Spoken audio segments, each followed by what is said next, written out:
Voilà, mesdames et messieurs, bonjour, bonsoir, ça dépend de l'ère à laquelle vous nous suivez de partout, très chers abonnés. Nous sommes là, une fois de plus, pour vous informer, parler de la situation qui se passe en République démocratique du Congo. Comme vous le savez, nous sommes à la 3e numéro de la journée, place au Wapi, tout bêta masolo, tout développé, tout décortiqué, tout ça, la décryptage. Yamasolo na biso ndenge zoleka na partie est de la République démocratique du Congo. Ngai wabino ndeko Rabi Matondo, comme vous le savez, les actualités sont tellement abondantes. Tueto beta basolo ni nezoleka na Uvira. Bonne nouvelle na Uvira. Plusieurs renforts de commandos, de militaires déjà bakiti na kata Uvira. Je vais vous parler pourquoi ces renforts. Vous allez comprendre. Et puis non pas seulement na Uvira, même na Kisangani aussi, il y a eu des renforts au Wapi, il y a des militaires, au Bakiti, na Kata Uvira. Mesdames et messieurs, écoutez. Bozwa Kiti Bovanda, émission et bandit. Plusieurs militaires commandos FARDC sont venus en renfort dans le territoire de Sud Kivu. Maintenant, ils sont accueillis par la population d'Uvira. Pourquoi seulement tu es qu'on renforcer Uvira, tu es qu'on renforcer Kisangani. Mesdames et messieurs, au monitango M23, Ami Marabiso na Babilo Komoro na Lobaka yango keno moni. Ezan Babilo ko mususu ba actualité mususu ba M23 ba créaka. Ezala ka pona ko distraire biso et après avoir ko kota na distraction, tout ça la nini au mona bango kuna ba komi ko profiter ko so ba territoire d'Abiso. Quelle est la distraction? Oh, wapi bango ba tcheli biso pour que bango ba yeba na ko sala ba stratégie pour attaquer Uvira na Kisangani. Ba memeli biso tout d'abord. Distraction pour présenter ba militaire. Là c'est des 1, des 2. Au moni makambu ya kamere. Makambu ya kamere c'est bon. Mais tokoki ko kota na mozindo makasi na makambu ya kamere te. Et lelo, je viens d'apprendre que non, il y a une renfort totale, il y a M23, une préparative totale d'attaquer Uvira. D'attaquer Uvira. Dernièrement, on a eu qu'on présentait Bino Awa. C'est tellement M23 qui ont été arrêtés. C'est tellement. Je dis bien c'est tellement M23 arrêtés. Bakangaki bango na ponso ki bango bosuki poni ni wana boye na bosa ne forme na sala ke mishango pe na lobela kango a. Ils sont à 60 km de Kisangani. Et Kisangani, entre Kisangani ou Uvira comme ça, si je ne me trompe pas. Parce que ça fait déjà une semaine ou comme ça, depuis la sala ke mission. Et comment ces gens-là, comment qui type mène à 60 km, il y a quoi infiltrer biso. Ba pesa kabiso elengia ba information et dans ces informations bango ba yaka ko profiter maintenant pour venir nous déstabiliser. Et la chose que maintenant en train de nous distraire ezabilo komi balé. Je le dis ezabilo komi balé. Makambo ya kamere et puis na makambo ya nini makambo ya présentation ba militaire wana. Parce qu'il y a un monde qui a une actualité. Surtout makambo ya kamere lwa kanengiri vital. Mesdames et messieurs, ceux qui ont en considération makambo ya kamere tozo à 40%. Mais conscience na biso to dans la EV na makambo ya est.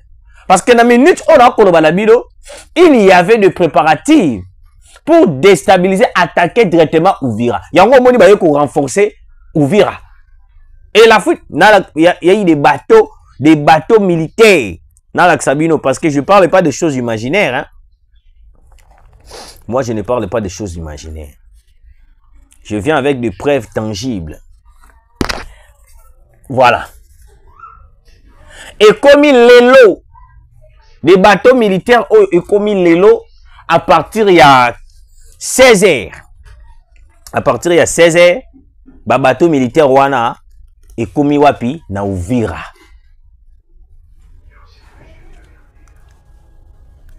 Et komi na Uvira. Bande konara ba Congolais de père et de mère. La ville d'Uvira na minute oyoyo. Et comme parmi la ville Owapi, ils allaient tellement menacés. Uvira Kisangani. Soki bazu. Nazo betaka c'était. Au moins le problème, les amis. Au moins erreur to salaka na Bunagana. Bukavu Goma. Le président de la République, Azali Sous n'a besoin de erreur wane ba kobandela. Parce que bateau ya makasi ba sala que non to tomber dans cette erreur. Oh le lobby sont komi ko sibir. Et zali banani bateau bazaki permet dans mokonza mboka. Ozi ba franc tuba, ozi ba tuer parce que ezalaki ba repli stratégique et bané ko salama o ko ba appel les bengami na Kisasa. Oh non, bo ça la repli stratégique. Bo ça la repli stratégique. Qui donnait cet ordre? Qui donnait cet ordre? Bon, ça la reprise stratégique, bon, ça la reprise stratégique. Et jusqu'à présent, et l'autre, ça la question perdre ma guerre, tout ça, pas perdre de guerre, et l'autre, ça la question perdre ma ville, ma village, ma territoire d'abus, c'est des reprises stratégiques inutiles. Moi, je peux le dire inutiles. Des reprises stratégiques inutiles. Oh, écoutez, ça, vous dites, tout ça, on a posé comme ça, et ça, donc, tu vois que ça, la place où tu vois que ça, la reprise stratégique, c'est tout ça, la reprise stratégique. Et en faisant des reprises stratégiques, nous perdons des territoires, des localités, des villes. Mais comment, malgré ces généraux-là, oh, bah, ça, la reprise stratégique, ils sont toujours maintenus. Ils sont toujours maintenus. Et aujourd'hui, la ville d'Uvira, alors qu'on rencontrait certaines réalités, oh, wapi, biso lelo, tant que vous ne prenez pour des fous. Vous autres, le roi Batamabouma. Vous autres, le roi Batamabouma. Ni les oleka. Lelo, Nazu appelle Moko et Outi à partir à Uvira.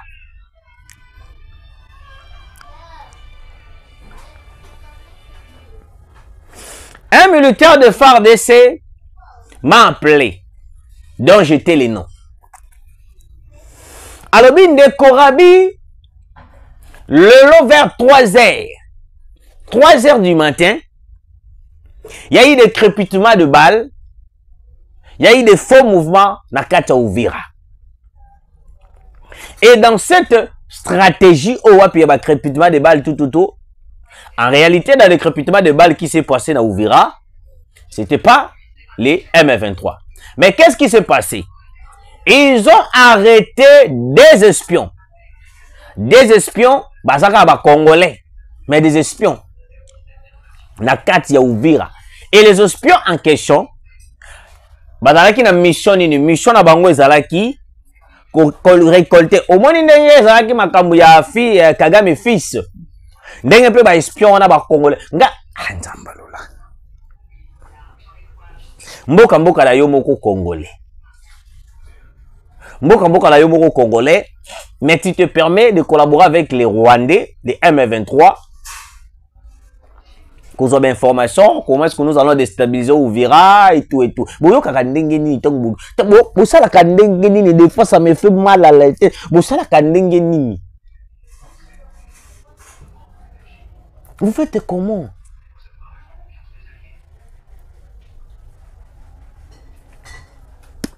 Et ces deux espions, bah espions a mis balé, bah kangi bango vers 3 heures, bah zo patrouiller la ville de Uvira, tout en prenant les informations. Tellement boyebi mikolo na Uvira na Kisangani, la sécurité est comme moi élevée, qu'on patrouiller la ville d'Uvira, qu'on tambola, qu'on luka koyeba et tout. Bakutani na des individus en question. Batuni bango bozo boutu wapi. Oh non, to uti la biso boye tout. Ah, présentez-vous. Bah c'est présenter. Oh. À un moment donné, balingi batika bango moko na bango lobi ah. Mais bino boye bike na butu boye ba kweso kande ba mbila ba koza ba posa kaka. Non, et l'autre présent en côté, toujours tambola la biso kaka, toujours patrouiller, toujours tambola kaka na kata ville. Mais comment est-ce que vous avez choisi seulement ya ko tambola na butu alors que vous tambola na moi? Oh non, ils ont eloko ma bête, bo kanisa na bino eloko ma bête, boy. Bazalaki siko na God. Zaki na God. Sikoyo, moko ya bango lobi, ah ça va pour bezate. Mais bon l'accent no God wana ani les na kati. Oh te, ils ont encore bilamba, boy. Abi oh. Oui, ils ont bilamba mais lakisa God. Te oyebi ke non, ba komi ko sala kwa ndesiko compliqué. 3 heures du matin, je dis bien. Nazana audio. 3 heures du matin. Et maintenant, le militaire là, oh, c'est commis suspect. Comment fait-il bino bolobi bozaka na bilamba na sac? Mais na kata bilamba na sac yango, bozolinga kolakisa te. Militaire wana seni a chargé. Krakra. So bolakisi te, je tozobeta massage. Ba fongola na kati ya sac ba nekolanga. Bakuti ba Motorola. Bakuti na ba identité mususu ba carte na bango ya ba tsuki ya ba M23, je ne sais pas comment ils font et tout. Et qu'est-ce qui s'est passé? Nema bandi maintenant qu'on interroger bango sur place à 3 heures du matin. Babandi qu'on interroger bango à 3 heures du matin. Et c'est par là la pression on a ba militaire FARDC. Et ils ont tout avoué. Balobi que non, ils ont un plan, une stratégie déjà bien élaborée à partir de l'élément M23 pour déstabiliser finalement les déstabiliser directement la ville d'Uvira. Pourquoi? Balobi moyen siko bango ba M23 ba côté exact parce que elongina bango bino boyebi kaka to reconnaître bango to comprendre bango yango moni ba délégué biso et loko tindi biso to ya ko sala cette mission. Première de choses les ali que non ba kangi basi na biso na bana balobi que so to sali mission na te ba kobuma basi na biso na bana ba kangi bango et j'ai des audios. Au moins, tant que biso tozo vanda.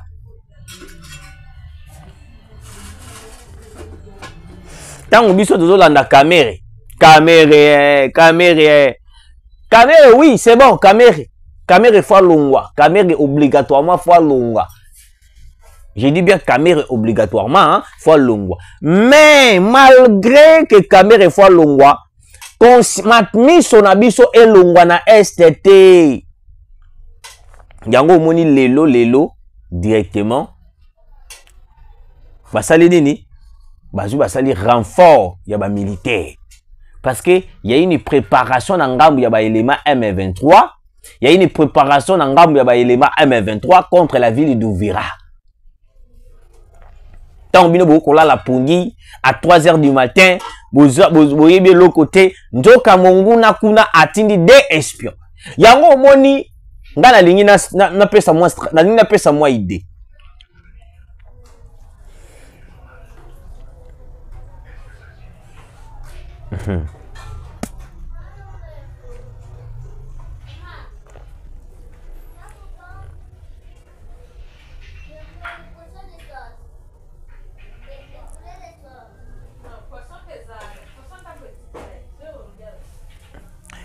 Na pesa idée.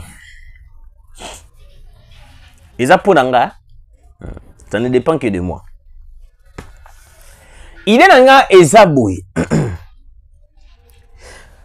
Ba ville o mi balé ezali menacé au bazo créer bon ba stratégie pour déstabiliser Uvira na Kisangani. Je ne sais pas, c'est une idée que je propose. C'est à prendre ou à laisser. À partir de 23 heures, sous 3 heures, bouclage, population libandate. Population libandate. Pourquoi je dis ça? Les M23 ont compris que dans Moïse, ceux qui vont infiltrer biso, ils seront repérés. Et ils vont profiter n'a quoi infiltrer biso boutou parce que bah que non peut-être moko akoza ate na utaki bilanga yango moni na zozonga sikoyo yango moni na uti ko sala cope boye mesdames et messieurs l'armée congolaise bandi ko la biso je pense que non il faut dire à toute la population l'air o bakoki ko bima peut-être yako kende bilanga yako kende ko sala makamna bango peut-être 4h 5h à partir de 23h zonga déjà na ndaku au dépasser 0h, là la place aux alliés. Parce que ceux qui te toléré que non, besoin à 0h, 1h, 2h, 3h, c'est par là qu'ils vont venir nous infiltrer. Na yebi sakabino awawa na bandeli susu ko yebi sabino. Ba Rwandais bazana ba stratégie ya kubeta bisote. C'est la stratégie au bango basali la rapona ko déstabiliser biso ezali infiltrer financer de l'argent au monde bazu bakangi peuple bakangi mususu basi na bango mususu mutu moko boye ndeti par exemple bazu papa moko boza mususu na bana na mi baleto misatu bakangi mwasi na bana balobi ke soko sali loko boete to ko boma mwasi na bana c'est yango zo mona batubele bazana 4 M23. Donc, bazu famille na en otage et yo sukoyo oza obligé ya kosa la service ya Rwanda. Ya kosa la service ya Rwanda. Et si tu refuses, to déserter, bazu babomi famille na yo. Yango demona y a des morts répétitives. Na kati ya Goma, Bukavu, na ba parti nyon surtout ezali occupés par les M23 parce que soki bakangi moi si on a bana. Si tu ne fais pas ce qu'on te demande, bah bomi moi sinon na bana, c'est fini. C'est fini. Au perdre. Yango moni population ebele, ba papa ebele, ba jeune ebele, ba kangi papa na maman na ye. Atalika nga za jeune ole ba buma papa na nga maman na nga na kende kaka. Ah ole ba buma moi sinon na bana na kende kaka. Et c'est par là que vous voyez que donc, il y a des Congolais au sein du M23.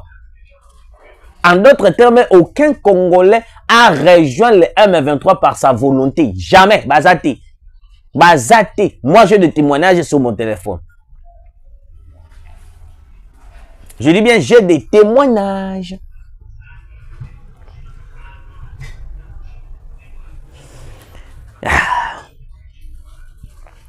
Les renforts des FARDC na Uvira.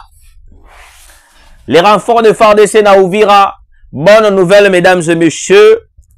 Plusieurs drones ont été déployés na Uvira et plusieurs militaires, je ne dirais pas le nombre de militaires qui ont renforcé na Kata Uvira pour sécuriser en fait la ville d'Uvira. Parce que cette stratégie, bateau les deux espions qui ont été arrêtés, ils ont tout avoué que non, il y a déjà des stratégies qui ont été mises en place pour déstabiliser la ville d'Uvira et Kisangani. Alors, biso nangambo biso le gouvernement, le FARDC, les services militaires, nous sommes obligés de soutenir, non pas seulement de soutenir, mais aussi de prendre conscience ya makambo ezo lingel de kanaba ville wana. Soki to lalisi misu ndenge to lalisa na babunagana, to lalisi na Bukavu, Goma, la ville d'Uvira partira. Yango moni bakoma ki ko défendre Gasita makasi, Gasita fwaza la kaka, Gasita fwaza la kaka. Bayeba ki kana soki Gasita zaliwana, ça sera facile de faire tomber Uvira. Et le quoi la moni stratégie na bango ya Gasita simbité, stratégie na bango ya ko sala marketing ya Gasita simbité. Ils ont maintenant changé de stratégie en envoyant des espions pour prendre en fait les idées comment on va faire. Mais peut-être que nous ouvrir à tout le monde à la carte des lecteurs. Si tout le monde a la carte des lecteurs, il est temps de faire couvre-feu. Par cause on n'a pas dépassé 23 heures. 23 heures déjà, ça va dans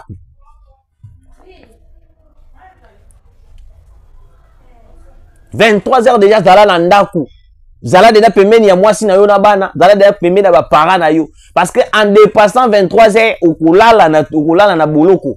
Bon, boloko ya boloko te, si réellement tu es de la population, tu es congolais, tu n'es pas espion, ba kuvandi sa wana titongo ekota na pe ba tiki okei.